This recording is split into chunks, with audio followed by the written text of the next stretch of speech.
Bonjour tout le monde, comment allez-vous? Je vous retrouve dans cette nouvelle vidéo parce qu'aujourd'hui j'ai 20 ans. Je le dis comme ça, c'est pas pour aller chercher des joyeux anniversaires, mais c'est parce que du coup j'ai eu envie de vous présenter les 20 livres qui ont changé ma vie de lectrice et ma vie tout court. Alors 20 c'est beaucoup, mais en même temps c'est très peu vu le nombre de livres que je lis par an et que j'ai lus dans ma vie. J'en ai à peu près 500 ou 600 que j'ai lus. Donc évidemment 20 livres, quand on regarde, c'est pas tant que ça. Sans plus tarder, je vais commencer à vous présenter ces livres, mais avant j'ai envie de vous dire à quel point on voit par ces livres et par le fait que je fasse cette vidéo sur les 20 livres qui ont marqué ma vie, à quel point la lecture marque ma vie jour après jour et à quel point les livres m'ont fait grandir, les livres continuent à me faire grandir quand je découvre des lectures qui me marquent aussi profondément que les 20 livres que je vais vous présenter. Je crois que c'est un des plus grands bonheurs de la lecture, c'est être complètement happé et changé, véritablement changé par une lecture. Je ne vais pas présenter les histoires des livres ou alors très brièvement parce que sinon ça prendrait beaucoup trop de temps. Un des premiers livres à avoir changé ma vie, il s'agit des Hauts du Hurlevent d'Emily Brontë. Je peux dire que c'est grâce à ce roman que j'ai eu envie de m'intéresser à la littérature anglaise. Et ça a aussi mis mes attentes en matière d'histoire d'amour beaucoup trop haut en fait. Parce que quand on commence par ça, après on est assez déçu par tout le reste. Ça a été une véritable révélation, que ce soit en matière d'histoire d'amour, en matière de littérature. C'était le premier classique que j'ai lu de ma vie. Et voilà, directement, ça m'a encouragée à lire d'autres classiques puisque j'ai adoré, ça a été une découverte absolument fantastique. J'ai été piquer ce livre dans la bibliothèque de ma grand-mère. Je l'ai lu et je sais pas, après j'avais tellement envie de lire d'autres classiques. J'ai l'impression que c'est ça qui a motivé ma passion pour la lecture de maintenant. Un autre des 20 livres qui a compté le plus dans ma vie, évidemment, c'est Harry Potter.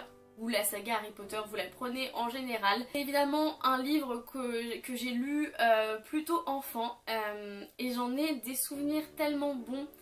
Je me souviens quand le tome 7 est sorti, j'étais en CM2 et ma mère a fait la queue pendant 3 heures dans une librairie pour me l'avoir, rien que pour l'acheter, hein. Il n'y avait pas de signature, rien du tout, on est d'accord. Rien que pour me l'acheter et je l'ai lu en 2 jours. Je le prenais dans mon cartable avec moi et je le lisais à l'école. J'étais complètement happée par l'histoire, c'est une des premières fois où un univers m'a emportée de cette manière et j'en suis toujours fan. C'est un livre qui peut accompagner à plusieurs périodes de sa vie et je sais que si je suis triste, si j'ai juste envie d'être heureuse, j'ai simplement à ouvrir un de ces 7 livres et je sais directement que je vais trouver ma place et que je vais me sentir bien en le lisant. J'ai aussi envie de vous présenter un autre classique anglais qui a augmenté beaucoup trop mes attentes en matière d'histoire d'amour et d'hommes.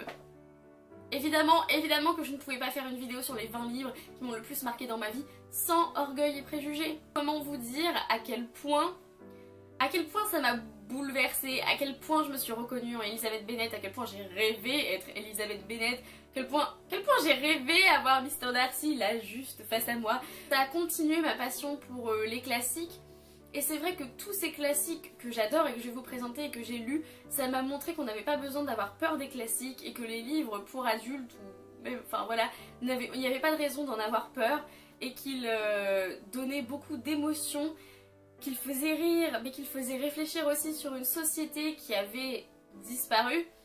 Et c'est ce que je préfère aussi dans les classiques. Un autre des univers, mais dont je suis le plus fan, c'est évidemment Le Seigneur des Anneaux de J.R.R. Tolkien. Pour la petite histoire, avec mes cousins on jouait à des jeux de rôle quand on était petits, où on disait « Ah moi je suis machin, je suis machin ». Et alors mon cousin disait qu'il était Aragorn et moi je connaissais pas le Seigneur des Anneaux et je lui disais mais non tu veux dire Aragog, et je me demandais pourquoi il voulait devenir une espèce d'araignée poilue, vous voyez. Dans ce livre déjà il y a l'univers le plus complexe que je n'ai jamais vu de toute ma vie. Tolkien a inventé des langues, s'il vous plaît. J'ai l'impression que je pourrais continuer à explorer cet univers pendant 60 ans que j'aurais toujours pas trouvé le bout en fait. C'est tellement complexe, tellement fascinant. Voilà, vous me demandez de parler du Seigneur des Anneaux ou du Hobbit, vous m'avez perdu. Éowyn, elle m'a tellement inspirée en tant que femme. On me demandait, quand j'étais plus jeune, quelle femme je voulais être. Mais alors c'était héroïne, hein, sans aucune hésitation. Alors maintenant, on va prendre quasiment tous les livres qui sont sur cette étagère. Un autre livre qui m'a profondément bouleversée, c'est Lettre à un jeune poète de Rainer Maria Rilke, dans lequel Rilke envoie des lettres à un jeune poète qui se demande s'il fait bien de vouloir devenir poète, si sa poésie a une certaine valeur. Et pour quelqu'un qui a envie d'écrire comme moi et qui a écrit, c'était super important d'avoir l'opinion de quelqu'un d'aussi connu, d'un poète aussi connu qui vous dit mais si t'as envie d'écrire, mais vas-y, te préoccupe pas de la valeur de ce que t'écris, te préoccupe pas si c'est bien, si ça a déjà été fait, il faut commencer, il faut se lancer. Rilke, c'est tellement un génie, c'est mon poète préféré, donc évidemment, sa prose, sa personne, j'ai tout adoré de lui. J'ai aussi envie de vous parler de L'Attrape-Cœur de J.D. Salinger, je l'ai lu récemment. Ça me choque aussi, c'est tellement un classique et pourtant je ne l'ai lu que l'année dernière. L'histoire d'Holden Caulfield qui erre dans New York avec son sarcasme, mais ses remarques tellement incisives, tellement belles. Il vous fait part de son angoisse de vivre, d'être différent dans un monde où tout est pareil. Je n'ai pu que me reconnaître en lui. J'ai trouvé ça d'une poésie troublante. Ce livre, je sais que c'est le préféré d'une de mes meilleures amies et c'était pour ça d'ailleurs que je l'avais lu et maintenant je comprends pourquoi. J'ai aussi envie de vous parler de La Route de Cormac McCarthy qui a élevé mon standard de livres post-apocalyptiques à un niveau mais que personne n'a réussi du coup à rattraper. Voilà. La Route de Cormac McCarthy, c'est d'abord une rencontre avec un auteur qui a une plume poétique mais qui transmet tant de désespoir que c'en est vraiment poignant. Ce livre, ça m'a pris aux tripes, ça m'a fait réfléchir, ça m'a foutu le bourdon, ça m'a mis une angoisse effectivement, mais en même temps, c'est tellement bon. Je faisais partie du club lecture de mon lycée en année de terminale et c'est un des livres qu'on a découvert pendant ce club lecture. Et je trouve aussi important la manière dont je l'ai découvert, puisque ce n'est pas du tout un livre vers lequel je serais allée à cette époque-là, de base. J'ai aussi envie de vous parler de Mon traître de Saoirse Landon. Je l'ai lu au mois de septembre 2016 et c'était une de mes plus grosses révélations de l'année 2016. Ça a beaucoup résonné en moi parce que ça parlait d'Irlande, effectivement, et que les pays anglo-saxons m'ont toujours beaucoup plus intéressée que le reste des autres pays. Mais ça parle aussi de combat, de lutte quotidienne contre une oppression, contre un ennemi sans qu'il y ait une guerre. J'ai trouvé ça terriblement intéressant, terriblement touchant. Et je me suis aussi retrouvée beaucoup dans le personnage principal qui est français mais qui est attaché à l'Irlande d'une manière indescriptible. C'est son pays de cœur, il est tombé amoureux de ce pays. Et c'est ce que je ressens pour l'Écosse. J'ai envie de vous parler de La Nuit des Temps de René Barjavel, qui croit que c'est la plus belle histoire d'amour que j'ai jamais lue. Vraiment. Ces chercheurs en Antarctique qui découvrent une civilisation perdue et cette femme qui a perdu son mari depuis 2000 ans, où elle est restée congelée, cryogénisée dans ce sous-sol. C'est tellement beau quand elle raconte toute son histoire avec son mari Païkan. Et c'est aussi terriblement intéressant de voir cette civilisation ancienne et ça vous fait vous poser des questions. Est-ce qu'il pourrait y avoir une civilisation avant nous qui a laissé des gens pour nous donner des conseils, pour nous aider? Il y a aussi un espoir du coup qui anime ce livre, l'espoir que quelqu'un pourrait être là pour nous surveiller, pour nous sauver en tant qu'être humain. Et j'ai trouvé ça intéressant, intelligent. Et ça m'a demandé de la réflexion et c'est ce que je recherche aussi dans les livres qui ont le plus compté pour moi. On continue dans les classiques anglais puisque j'ai envie de vous parler de Grandes Espérances de Charles Dickens. J'ai aimé le pessimisme profond mais en même temps l'espoir qui se mêlait dans ce livre. L'histoire de ce jeune Pip qui commence en étant rien et qui essaye de s'élever au-dessus de sa condition sociale et qui finalement il n'y arrive pas trop. Il est un peu naïf et il se fait manipuler par tout le monde. Et c'était un livre aussi que j'ai lu pour les TPE en première. Donc c'est peut-être pour ça aussi qu'il a autant compté. Parce que j'ai vraiment fait une étude très approfondie dessus.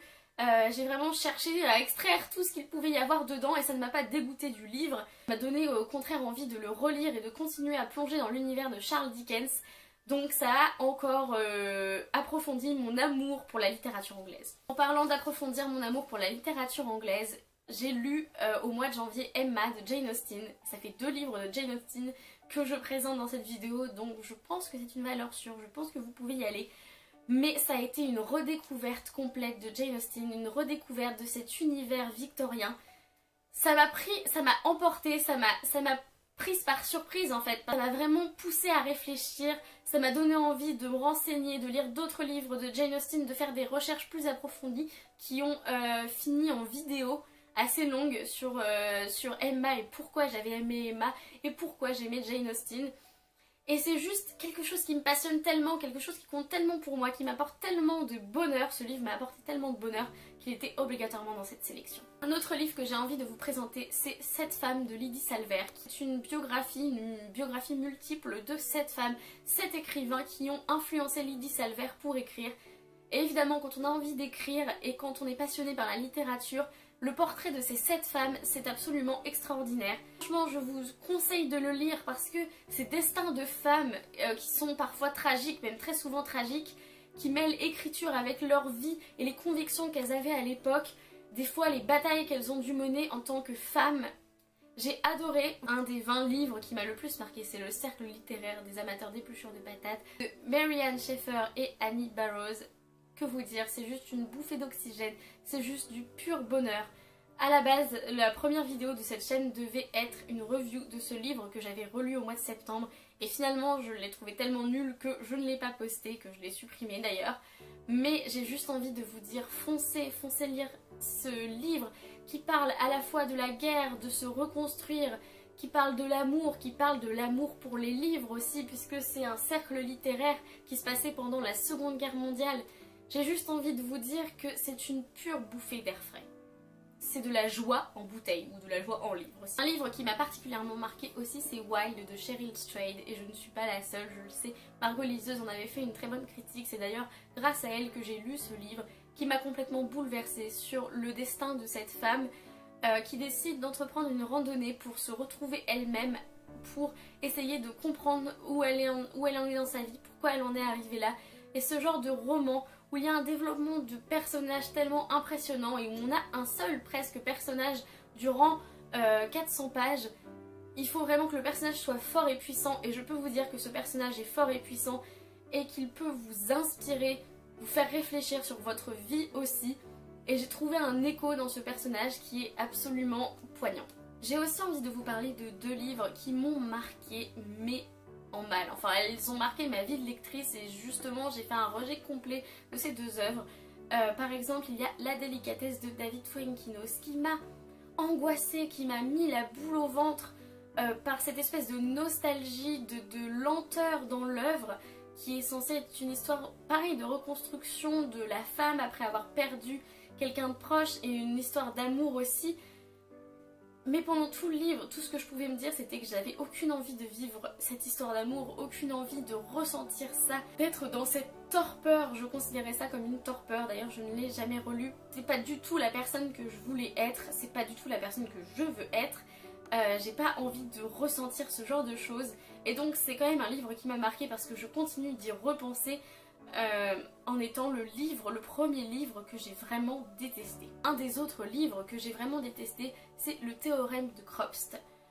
C'est l'histoire d'un garçon qui est, si je me souviens bien, il est en prépa maths et une de ses amies est en prépa éco. Imbuvable, désagréable, exécrable, imbus d'eux-mêmes et pourtant ils vont réussir dans la vie alors qu'ils n'ont aucune compassion dans leur cœur, aucune chose de bien qui les anime et pourtant ils vont écraser les autres et monter l'échelle sociale. Et ce livre, il m'avait mis en colère, dans une telle colère, et c'est pour ça que c'est l'un des livres les plus importants de ma vie, parce que j'en ai fait un rejet total. J'étais tellement énervée, ça m'a pris aux tripes, ça a touché quelque chose de profond en moi, cette idée que les gens pourraient réussir sans le mériter. Ce livre que j'ai aimé, c'est Une vie entre 2 océans de M.L. Stedman. Je l'ai lu au mois d'octobre. C'est la première vidéo de ma chaîne, donc ça a aussi une petite place particulière dans mon cœur. Et tout ce que je peux vous dire, c'est que ça apprend tellement sur l'amour, la solitude, le fait d'avoir des enfants. Je veux dire, ça a été une claque, ça a été un tournant, je le savais, dans quelque chose d'important dans ma vie de lectrice. Et j'en suis pas ressortie indemne en fait de cette lecture. Ça m'avait changé, ça m'avait profondément changé, ça m'avait touchée au plus profond de moi. Un autre livre que j'ai lu et qui m'a particulièrement intéressée, touchée, c'est Ce qui nous lie de Samantha Bailey.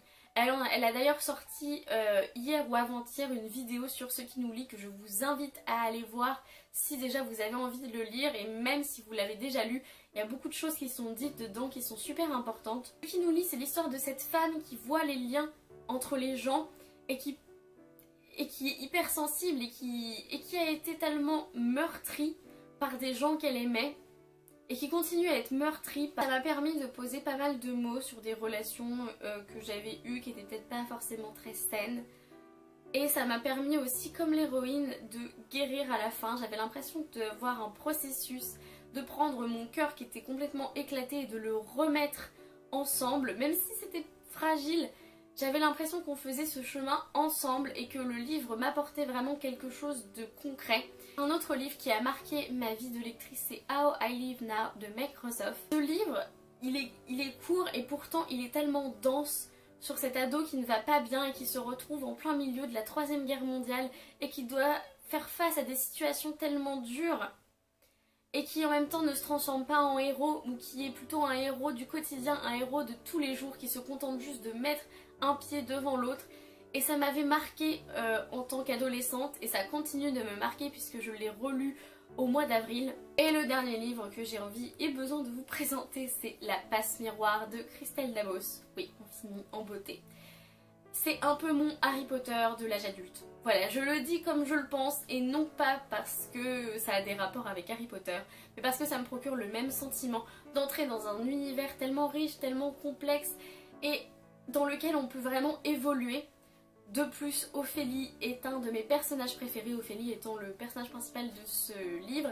C'est un de mes personnages préférés de la littérature, je m'identifie beaucoup à elle et je trouve les personnages de ce livre tellement réels. L'histoire est passionnante, les personnages sont réels, l'écriture est magnifique et ça m'a emportée, ça m'a transportée comme Harry Potter, comme Le Seigneur des Anneaux, comme toutes les grandes sagas de mon enfance, et c'est pour ça que je dis que ça marque ma vie de lectrice et ma vie tout court, parce que pour moi, voir Ophélie comme ça a été aussi une envie après de m'accepter comme j'étais, puisque j'avais l'impression qu'elle s'acceptait comme elle était et qu'elle était héroïne de roman. Donc ça m'a vraiment décomplexée totalement. Et voilà, c'est tout pour cette vidéo sur les 20 livres qui ont le plus marqué ma vie de lectrice. J'espère qu'elle vous aura plu. Elle était longue, elle était dense et pourtant je ne me suis pas trop attardée sur les livres. J'ai plus parlé de ce qu'ils m'avaient fait ressentir. Et j'espère que mon amour pour les livres et mon amour pour la lecture transparaît à travers cette vidéo.